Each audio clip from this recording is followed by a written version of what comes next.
បាទសួស្តីបងប្អូននេះគឺกระดาษវិកខ្ចប់ផ្កាលម៉ើដែលបងប្អូនបានចេញផ្កាមករួចរាល់ហើយយើងមកបាញ់បកេសបាញ់កេសរួចហើយយើងយកกระดาษពួកនេះឯងដែលដើម្បីវិកខ្ចប់វាបាទខ្ញុំមានຂະຫນាត35គុណនឹង60បាទនឹងឯងទៅຂະຫນាតស្តង់ដាបាទຂະຫນាតស្តង់ដាសម្រាប់បងប្អូនអ្នកដាំលម៉ើបាទទាំងចេញផ្កាមុនទាំងចេញផ្កាក្រោយបានគេថាផ្កាមួយឆ្នាំ2ឆ្នាំបានទាំងអស់បាទហ្នឹងបងប្អូនបាទនេះហើយគឺខ្ចប់ថងវិកខ្ចប់ផ្កាលម៉ើបាទបងប្អូននឹងឯង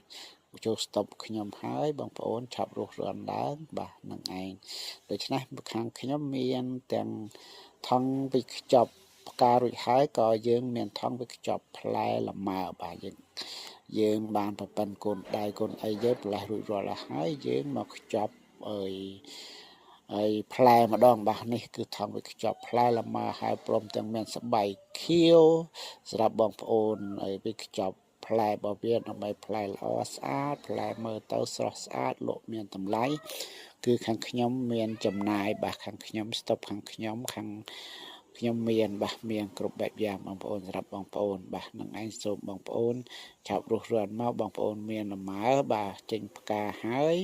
ឆាប់រស់រាន់មកខាងខ្ញុំមាននៅក្នុងស្តុបផ្ទាល់បាទនឹងឯងដូច្នេះបងប្អូនឆាប់បញ្ញាប់រស់រាន់ឡើងបាទនេះហើយគឺថងស្តង់ដាសម្រាប់ខ្ញុំអឺដឺមកត្រឹមត្រូវទៅតាមក្បួនខ្នាតរបស់លម៉ើបាទនឹងឯងខ្ញុំមានបទពិសោធន៍ខាងលម៉ើយូរឆ្នាំហើយខ្ញុំក៏អឺដឺតាមស្តង់ដារបស់វាមកដើម្បីឲ្យត្រឹមត្រូវទៅតាមលម៉ើរបស់បងប្អូនដែលត្រូវការថងវិកខ្ចប់ផ្កាផ្លែខាងខ្ញុំមានទាំងអស់បងប្អូនដូច្នេះបងប្អូនស្វែងយល់ទាក់ទងការវិកខ្ចប់ផ្លែលម៉ើអាចភាសាមួយខ្ញុំបាននឹងឯងដូច្នេះបងប្អូនឆាប់រស់រាន់មកខាងខ្ញុំមានគ្រប់បែបយ៉ាងបាទសូមអរគុណបាយអរគុណ